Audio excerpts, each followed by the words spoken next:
All right, we're live. All right, so today I'm chatting with Robb Gilbear, who is building his company Growth Habit in harmony with his family, his partner Melissa, and his kids Adlyn and Téo in Toronto, Canada. How are you doing, Rob? Very good, very good. You, Julien, how are you? I'm fantastic. I just put the kids to bed. I told them story time, and you just woke up. What time is it where you are? Oh, it's just before 7, so it's 6:50 a.m. Are they awake yet, or? No, mine are older. Mine are teenager and almost teenager, so they'll sleep as long as until That's we wake them up. possible. Yeah. I was reading Why We Sleep from Matthew Walker last year, and in there I realized that at different age we have different rhythm, and teenagers they should go to bed at midnight and wake up at 9 or 10 a.m. And if Yeah. you want to have a real conversation with your kids, you should have a conversation with them at 11 p.m. Well, but Melissa and I joke a bunch that the best version of our daughter that we get is 10 p.m., 11 p.m. Yeah, In that's the it. evening. Yeah, Yeah, yeah, by yeah, yeah, far. yeah. Best kind of most engaging conversations, the most open, the most social, versus Yeah. short answers in the morning that we get. All right. Yeah, so for this, I mean, they will need to go to school at that time. That'll be perfect for them, 11 p.m. Yeah, it would be great. Oh, your mic just cut.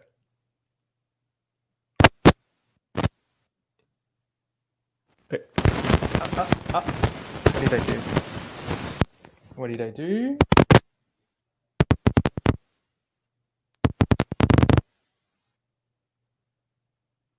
No.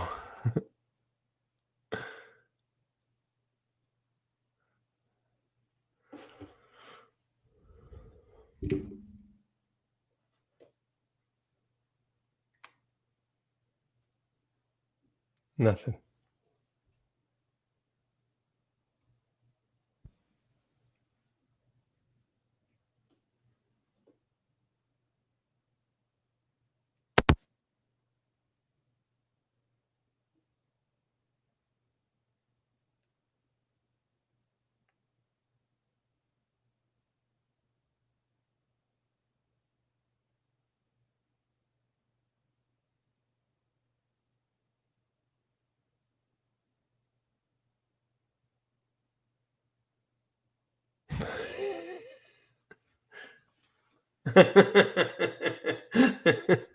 Okay.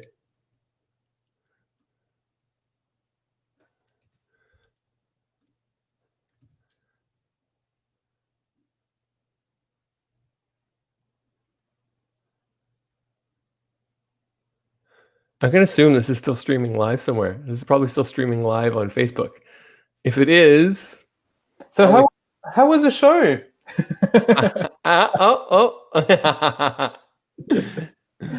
Oh man, what's going on? I don't know. All right, so it was went out, came back in again. Okay, where were you? Let's get started in the show. Do you want to tell us a little bit more about your business and how you future-proof your family, and your business together? Yeah, so my business is I run Growth Habit. It's a company primarily focused on coaching and mentoring and helping new coaches get their first high-ticket clients so that they can, put that self-doubt to rest and really start building scalable businesses.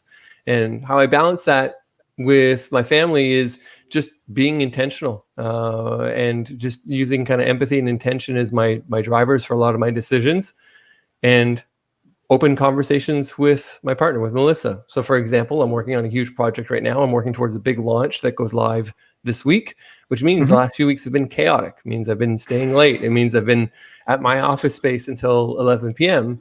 Ooh. But there's times in the year where I hardly work, where I take complete weeks off, where I go really quiet on digital, so it's just having the ability to go all in the certain areas, and then communication. So, sat down with Melissa. Hey, I've got this big project. How do we work together on it? She offered to pick up the slack on some of the things that I normally do at home. And she was also very wise, and she gave me a curfew. She says, you can work as hard as you need on this. You go all in, but you need to be at home between 11 p.m. and 6 a.m., which I very much appreciate. Which I very much appreciated. So being intentional and going all in at some stages. Yeah, well, it's the same thing. Like whether it's being all in on the family stuff when needed, or all in on the business thing.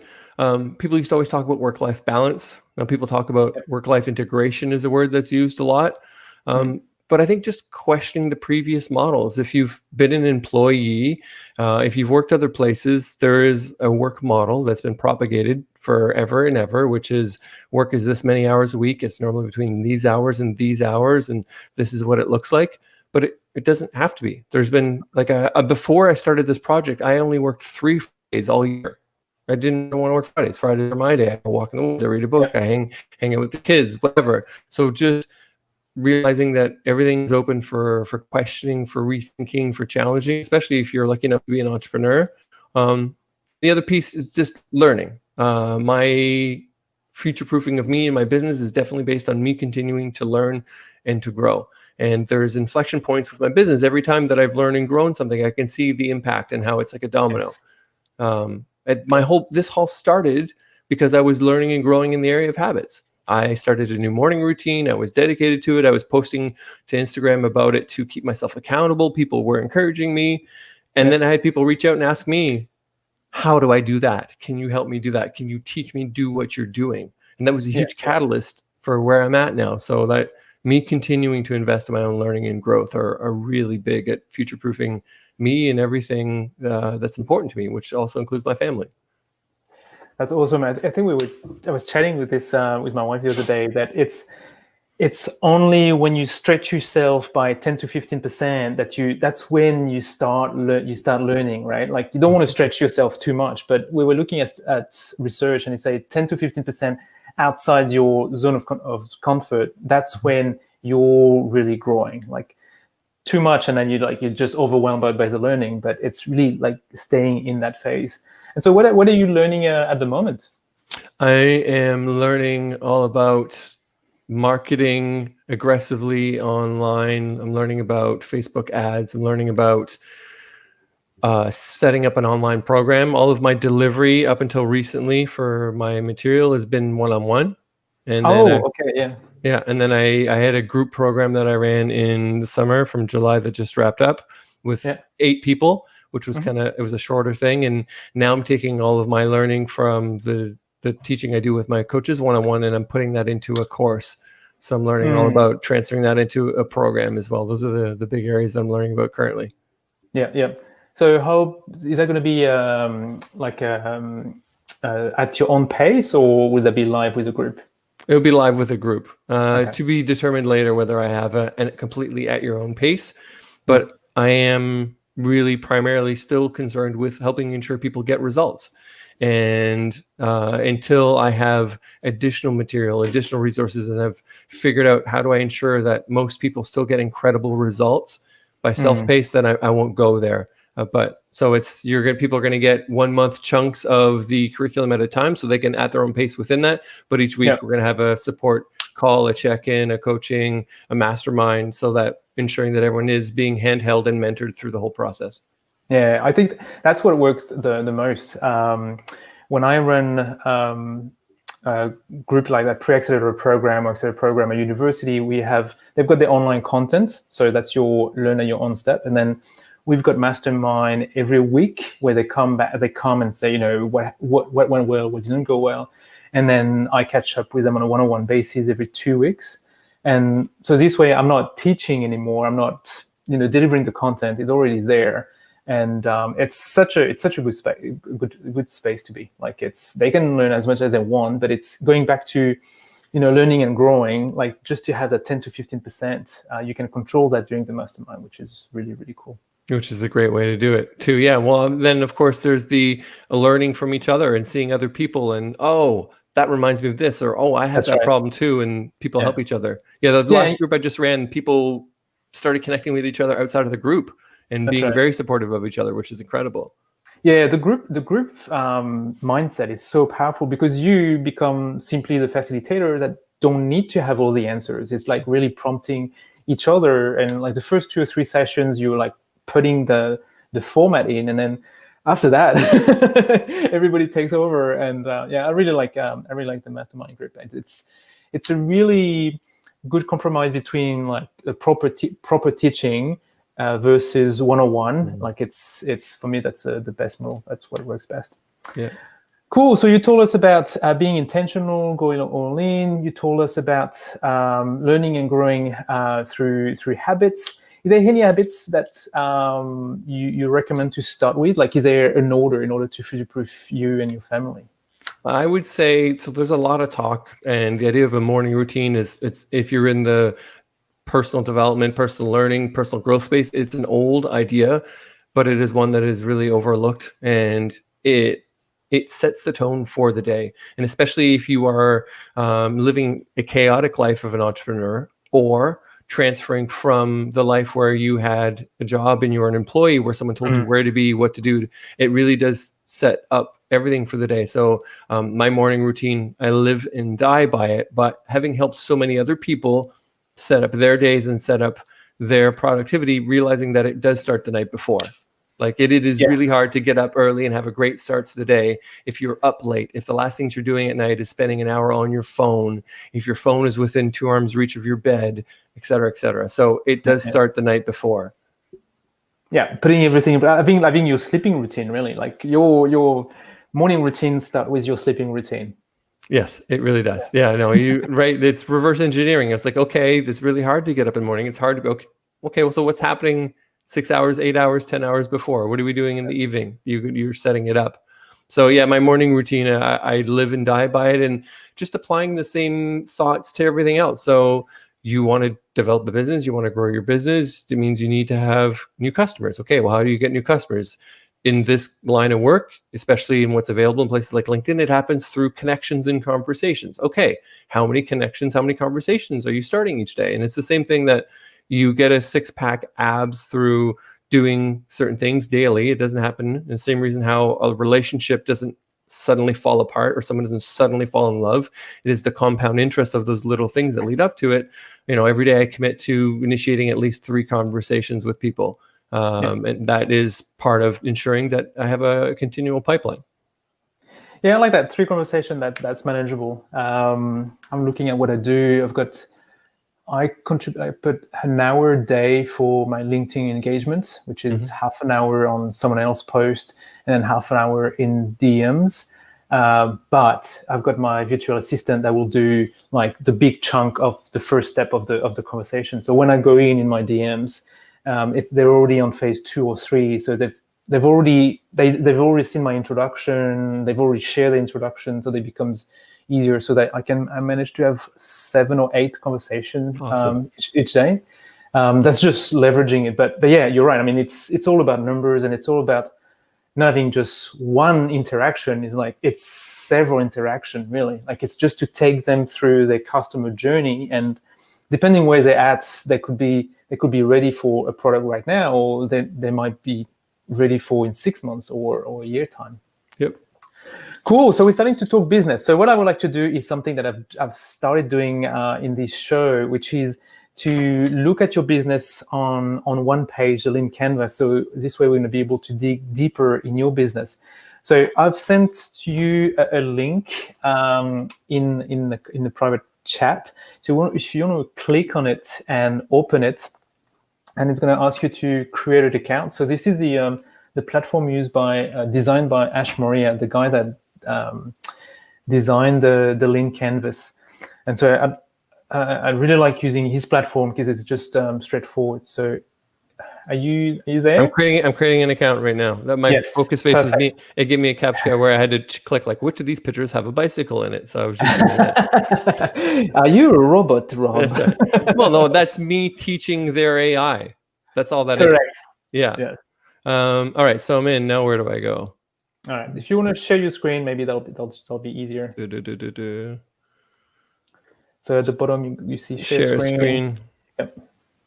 You want to share the entire screen because it's going to be, you want it to be big. Yeah, it's coming through. Cool. All right, so go in the right corner, my first Canva.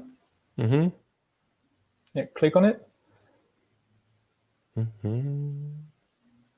Perfect. And we're going to change the title of the project. When it says my first Canva, yeah, go back. Not the first product, but first Canva. Cool. So my first Canva, just under course. Yes, perfect. If you want to call it growth habit. Excellent. All right, so let's get started. So let's talk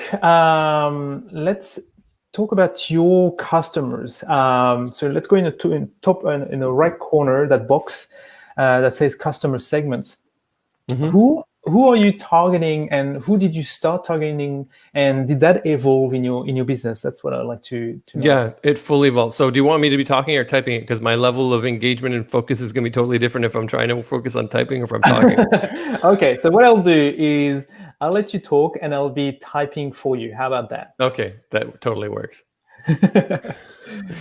So when I initially started, my customer was just, I had it listed as ambitious leaders and brilliant entrepreneurs who wanted to create habits that last, or something along those lines. I can't remember what my tagline was, something like that, which was fairly broad, but that was kind of where I was at the time. And then it evolved because I realized fairly early that most of my clients were entrepreneurs. I looked back one day, I was like, oh, 11 of my 12 clients are entrepreneurs. Why is that? Yeah. What is it that I love about entrepreneurs? Why? Like I'm an entrepreneur. I relate to that. I've been an entrepreneur since I've been a teenager. I understand their challenges. So then I zoomed in and got rid of the leaders part and made my focus purely on entrepreneurs. And I did that for over half a year, maybe 8 months, which was exciting and great. And entrepreneurs share this rebellious streak, this wanting to challenge the status quo, this not being afraid of moving forward with imperfect information, which was wonderful. But then I realized that all of my different clients, because they were in such different industries, there was a real limitation to the depth I could hit with them. I had someone who runs a creative agency out of the UK, someone who is a marketing veteran in New York, someone who is a tech CEO in Toronto, someone who's a recruiting veteran. They were so disparate and so all over the place. And about half of my clients were coaches.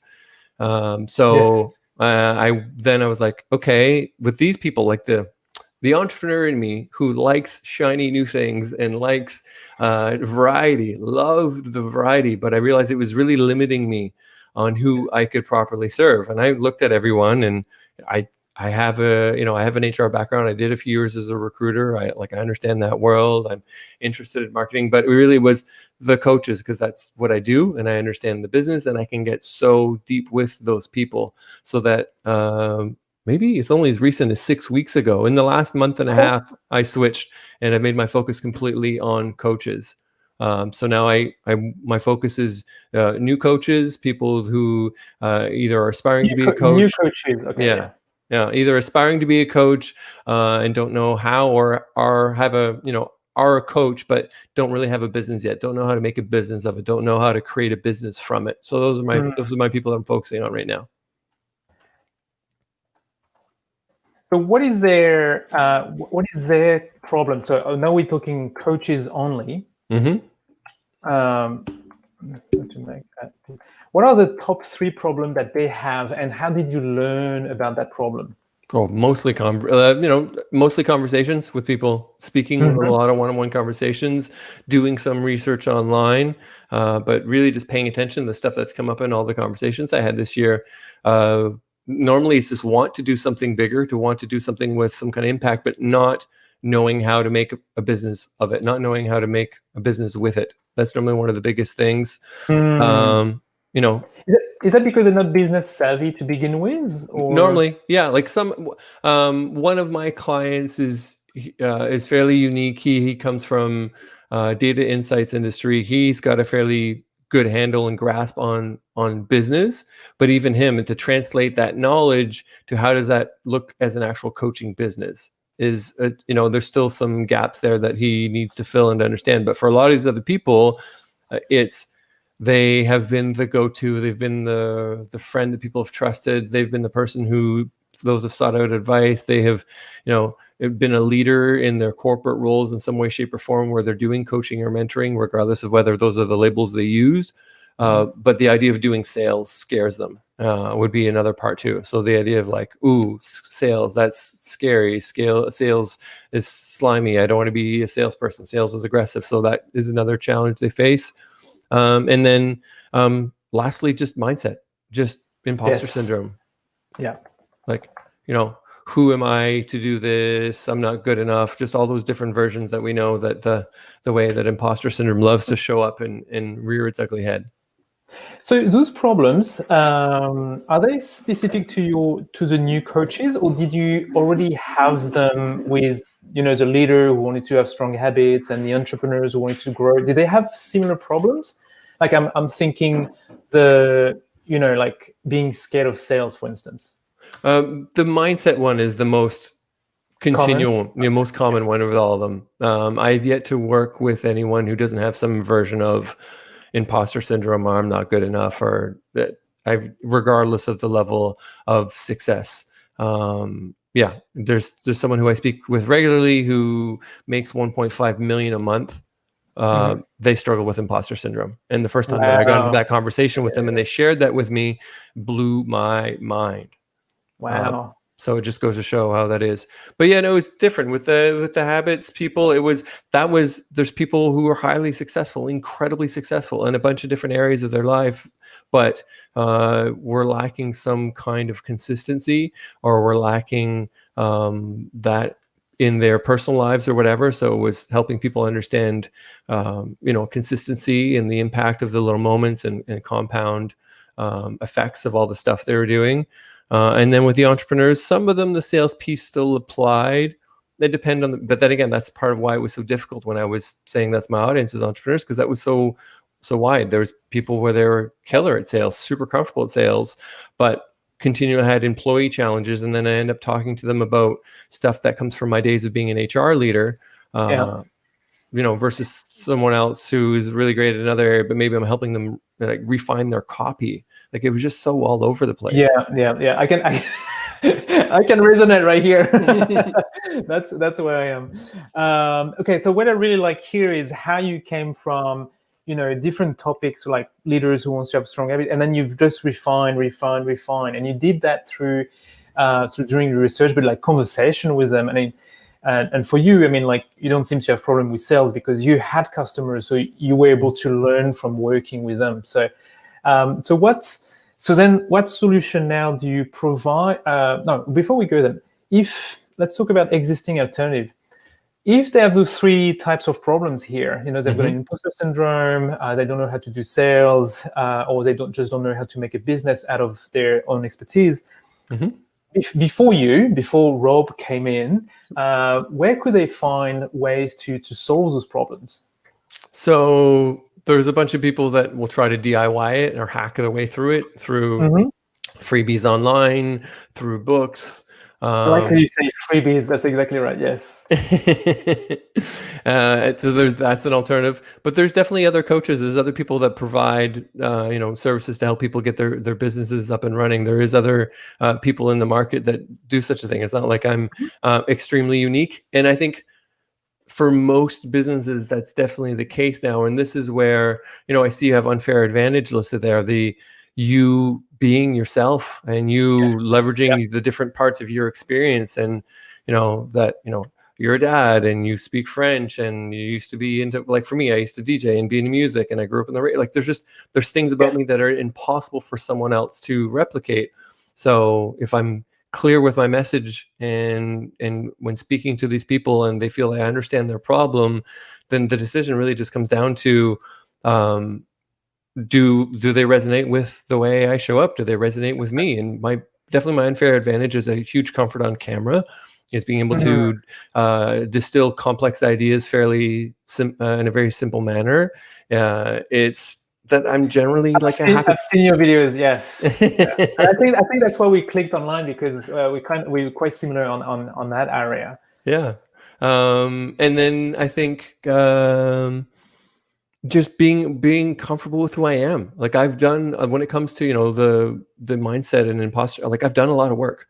I've been to seminars, I've worked with different coaches, I've gone really deep, I've dealt with trauma, I worked with a therapist, like I've done it all. So I like who I am. I look in the mirror and I'm like, Ooh, I like that. I like that. Yes. yes. So like I look in the mirror and I'm like, I like who I see and I'm happy with this person. And I love myself, not in a conceited way, but like I genuinely love who I am, which I think about sometimes about confidence. And someone was asking me in an interview on Friday about confidence and my confidence. And I think people just assume that I'm always confident and always just in a great mood. And I am more often than not, but that is through intentional effort and work. And I think Yes. confidence comes down to congruency, to like what I'm thinking and feeling, is that congruent with what I'm sharing in the world and what I'm putting out there? Or am I pretending to try and be a persona to what other people want to see, what I think other people want to see? And then it gets really messy and hard.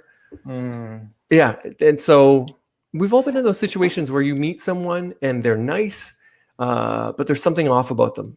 And you don't know what it is. And my personal opinion, and most of the time, is that there's an incongruency between what that person is really thinking and feeling internally and what they're portraying externally. That's my new word for today, being congruent. I'm going to go back to I love myself. I smile when you said that because my son is 10, Téo, and he writes music, and one of his song that he's writing at the moment and we want to record is it's called I Love Myself. And when he sings it in the streets, like people are really attracted to him because it's so powerful. When you said I love myself, I didn't make fun of you. There's something like we want a piece of it, like we want the same thing, right? And I think that's what transpires when you do your video, because we see you self-confident, but we see that you like yourself and you love yourself, and we want to be like you. I think that's what you're trying to say by your unfair advantage. Thank you. That'd be a very good summary of it. I think that's true. I had someone message me a few weeks ago who, what did they say? They said that they love the vulnerability that I'm sharing online. They can't get enough of it. They find it addictive. And then they said something which really floored me. They said, "You have my full attention." Oh, that's what you want. It's like I have goosebumps saying that back right now, but that's how you get it. Yeah. I agree. But you did say it comes through hard work. I mean, the way you've been doing this has been like practicing, going through yourself through trauma and through resolution and through therapy, and it's through that work that you've learned how to love yourself. So, that's awesome. All right, so we've jumped to unfair advantage, which is super critical, and it's linked to the solution that you provide them. So how are you going to solve that problem? And I'm thinking, group work, one-on-one, like what type of solution do you bring with them? Online, face-to-face, all that?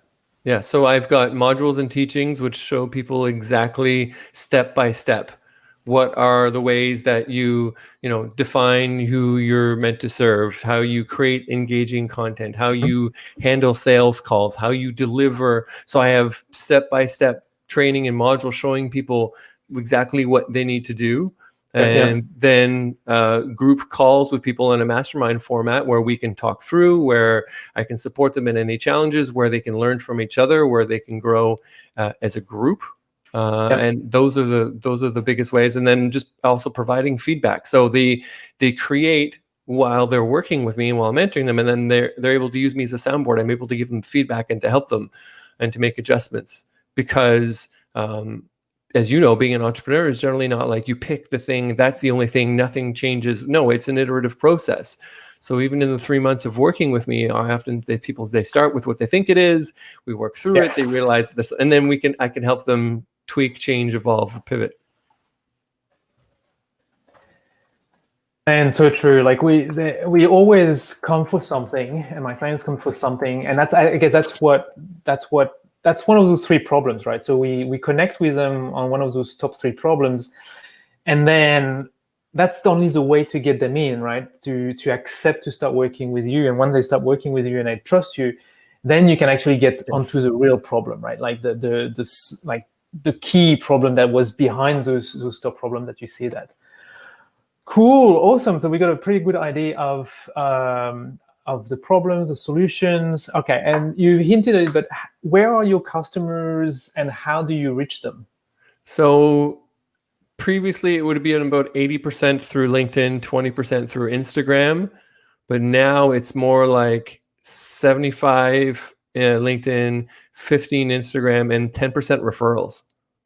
Okay. Why did it disappear? Before it was 80, 20. Now the difference is that those are the same, like -5 from each of those, but just there's about 10% that's coming in through referrals now. Yeah.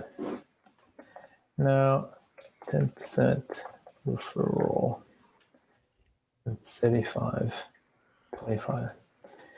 Yeah, referral is the best. Oh, it's so good. So you still so the question is, why did you pick those channels? Like, is that because they suited you, or is this because they suited your customers? Both. I think both are important. I think sometimes people make the mistake of trying to choose one based on just one of those. So if I'm great at writing and I love to write and writing's really comfortable for me, then blogging or Twitter would be great channels for me to express myself. However, if the people I'm looking to work with aren't really ones to read blogs or aren't on Twitter, then you need to rethink and find a way that you can get your written message out in the places that they are. So it does need to be an overlap of both. Yes, fantastic. And so which one did you start with? Is it the one that you started with? Did they evolve? I started with LinkedIn I started with Instagram because I was already on there and I was using it personally, and I used to use it for music stuff, and I was just sharing my life. Yes. And me sharing my life on there, me sharing this new thing with my habits and morning routine, that got people interested, and that got me some of my first clients. However, I saw what was happening on LinkedIn and I went full in on it because I'm older. I'm in my 40s. I'm older than most people think. I was on MySpace early. You were 26. Not at all. Which is because most people are surprised when they find out that I've got a 15-year-old child. Like it surprises people. So I was on MySpace early, and I grew lots of relationships on there. I was on Twitter early. I did incredible business on Facebook. I was on Instagram fairly early, thanks to a friend pushing me. And in all those places, I created wonderful relationships and friendships, but also did an incredible amount of business with people around the world. So I saw what was happening with LinkedIn. And previously, I was like everyone else. I had a LinkedIn account. I refreshed it whenever I was looking for a job, but I wasn't really properly using it. And I started posting content on LinkedIn, and I intentionally made it a focus there because I saw the organic traffic. I saw the community aspect that was happening. And I was like, I've seen this pattern before. I know exactly what's happening. Because you've been through MySpace, you've been through Twitter in the early days, right? Whereas now Instagram, if you want to grow on Instagram, it's like, oh my God. Yeah. It's impossible. I mean, I've seen other people now grow on Instagram, but by growing on LinkedIn first and then sending their people on Instagram. Very interesting. Cool, I like that. Is there any other way that you reach them, or that will be that's your focus at the moment? That'd be my main focus. I've got a Facebook page with 5,000, a Facebook business page with 5,000 followers, but I don't use it. Okay. I push stuff from Instagram to it just so it's not completely to waste. But Facebook is just, it's as far as the community aspect, it's dead. People don't use it as much.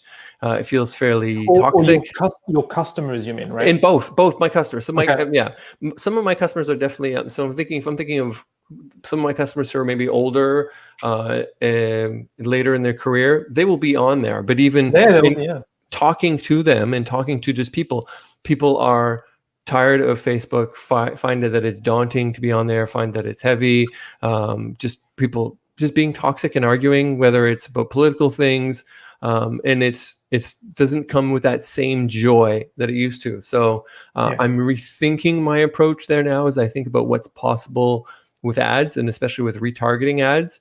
But I'm spending like 1.5% of my energy on it.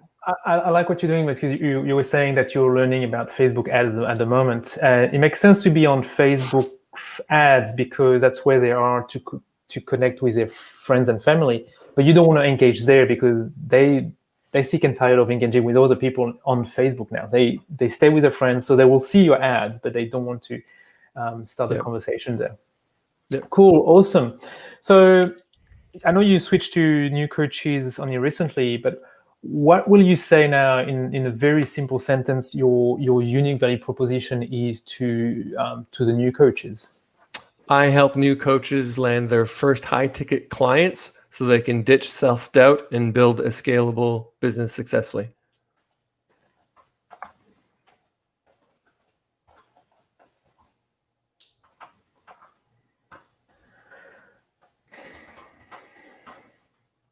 Did you say to remove self-doubt, right? Yeah, to ditch self-doubt and to build a successful, scalable business.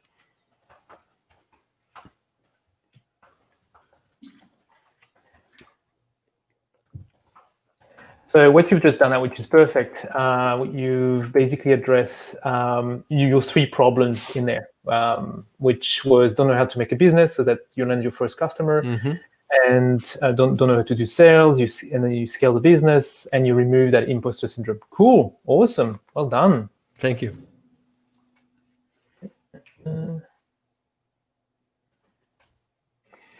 Cool. All right. So we're running out of time now, but that was really good, like to see where it started and to see how clear you are about it. Where is an area, or maybe we can just look at metrics. What do you look at in order to know that your business is tracking?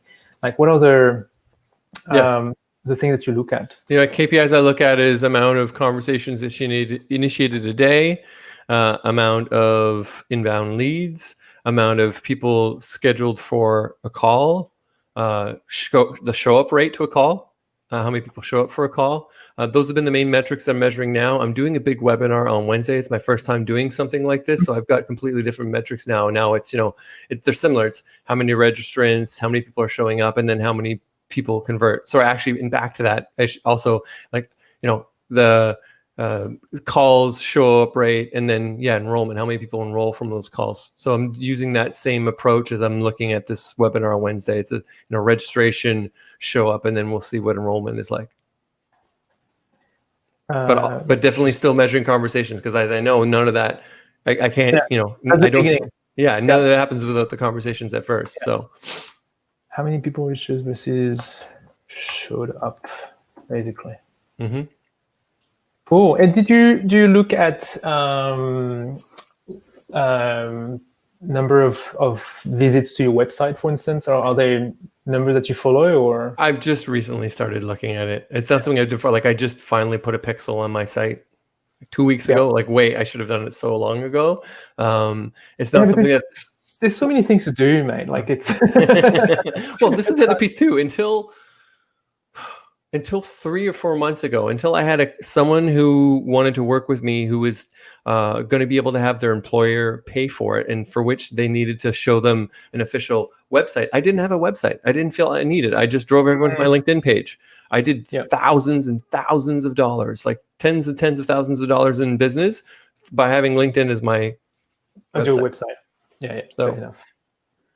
Cool, awesome. So what's next for you? You're saying you're doing a masterclass. What's a webinar? What do you want to do with that? Is that just to generate more leads earlier in the customer journey, or what is it for? Oh, it's funny actually. Yeah, no, I've labeled it as a masterclass too, but I use the word webinar.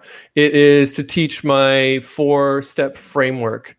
It's a proven framework at this point because of the amount of coaches I've put through it and the amount of success I've seen other people have with it to help new coaches land high ticket clients. So that's what I'm teaching. And I'm also teaching the biggest mistakes that I see new coaches make and some other things. And yes, of course, at the end, I am talking about my offer, but I'm really focusing on the value I'm providing with it and intertwining the teaching and the offer throughout it. But absolutely a part of it is to generate more attention on this launch for my new group program.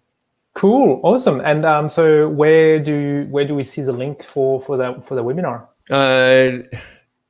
It is, well, it's as of a couple hours from now. Well, actually, by the time anyone sees this, it'll be if you go to growthhabit.com .org. It will be there. Right now it's .org. Right now it's on a weird URL. The easiest way would be on my LinkedIn or on my Instagram.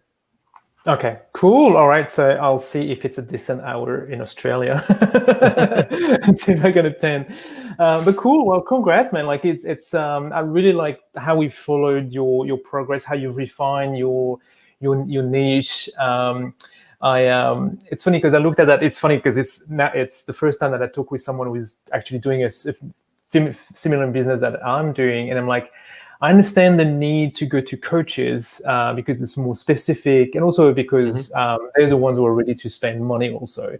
But for me, I still have that entrepreneur in me that just love to talk about so many different industries. Yeah. But I was so I can see where it's going.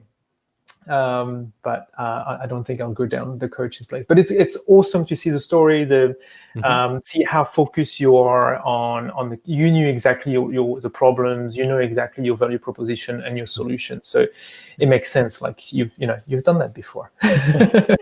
Well, just back to the idea that my own continual learning is a fuel for the business and for my happiness and success. So I continue to learn and evolve. Well, and with you, I feel you have a specific focus on dads, and if you get really clear on that, and what are the struggles they face, what are the challenges of the family, what are their fears, you can speak really clearly to them, and so that you could build a very strong business on appealing to dads. Absolutely. But it's just that we see other people who are doing similar things to you and I that aren't willing to be that specific, and this false fear of thinking, if I get too specific, I'll lose out on business. What's actually the opposite. I like that. Sorry, I'm going to write them down because I think that's going to be the goal nugget for today. The fear of niching, basically. Yeah. It's usually step one of all the first meetings. It's like, my solution is for everyone. You're like, okay, this is your first business. But this is normal. Like I made that mistake so many times myself. And I think we have, and that's the benefits of having a coach that tells you, like, ask you those questions very early on. So you say 3 months, 6 months. I think in my first business, it was a year until I realized I had to niche down. Well, there's someone who I just finished working with right now, just finished doing 3 months with them. And first conversation was exactly that. Like, well, no, I want to appeal to everyone. I don't want to say no to business. And drove the point home and I asked the right questions and I really pushed them to get specific. And they signed on 10 clients in the 3 months we worked together. Wow. And this is a brand new business. So you have to get specific on who you serve. Yeah. And it's funny because you can be super specific. So I'm specific to dads, but funny enough, I attract a lot of moms. You know what I mean? Because it's actually like a very similar talk, and I'm like, I'm not going to say no. You know what I mean? And they have, and I realize they've got the same struggle, and we speak the same language. So, but I don't have to target them. I realize I attract them anyway when I talk just to dads. I just need to make sure on the website it doesn't say it's just for dads, so they're happy to apply for the program. But it's funny how being more specific, you attract them, and then you attract people around you, around them. And I guess it's a question of if you want to serve those people that are 90% or 80% close to your niche. Yeah, and yeah, exactly. That's a personal decision. It would be based on how different are their problems. It would be based on how much business you have from your core group. Yeah. But for me, it was important to niche, and I think the reason why I niched on that is because at university you have to serve everyone. Right? You don't choose your customers, right? They come to the room, like, and they didn't choose me, which is crazy as well. And then when I do my pre-accelerator program and my accelerator program in co-working space, they chose me, and I kind of, well, at least they're all entrepreneurs because they're in a co-working space, but I don't choose them either. So that's why for my own personal business, I really want to, that's what's forced me to niche on very early on. Is like, I know who I want to work with because I'm already working with other people on the side. So Anyway, I digress. Thank you so much for your time. So I'm going to put in the show notes the link to your LinkedIn site, because that's your main point of contact. Mm-hmm. And we'll see the link to your masterclass on your 4 steps. And so for all the new coaches on the phone, on the call, go and check Robb's out. And if not, what do you want to leave us with, Robb? What's your what we should leave that meeting thinking of you? That they didn't make sense. I want to leave people with the idea to question their fears, and that the reality is that they are probably more afraid of things than they need to be. We have an innate fear of things that could threaten us. If there's a bear, if there's a person with an axe, but we apply that same level of fear to areas of learning and growth and discomfort. The idea that, if I try it and I fail, what if it doesn't succeed? What if? And those unfounded fears, because there is no one with an axe and there is no bear, are holding you back from your best growth and your best learning, and for you to be able to contribute and help the world in some way. And I think that, plus you work with entrepreneurs, I work with entrepreneurs, just that I firmly, fully, in my core, believe that it's entrepreneurs that are going to change the world. It is not the big conglomerate corporations. Yeah. It's not the people that are forcing to try and get the best quarterly earnings quarter after quarter that are working in 80. Those are not the people that are going to make a change in the world and create true lasting impact. So it is the entrepreneurial people that are going to do that for us. I love it. That's beautiful. I'm just going to give an example for what you just said about question your fear. When I started swimming about a year ago, the first time I saw a shark in the water, my mind just went crazy, because I'm you just go back to the movie Joy and oh my God.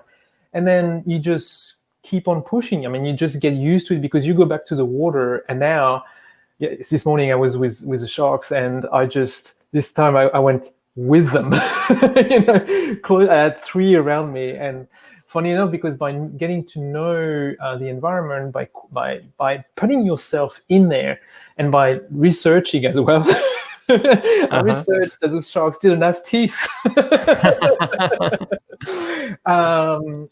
And that's how you start feeling more confident, and you start being in your comfort zone with the sharks or with the bear, as we're talking about. So amazing. It's a great story. So I just wanted to illustrate that. Well, thank you so much, Robb. And I'll let you know when I put this episode on the podcast. But I'll, for now, just say bye to everyone in the Facebook group. See you guys. Bye. Thank you. Hang on. And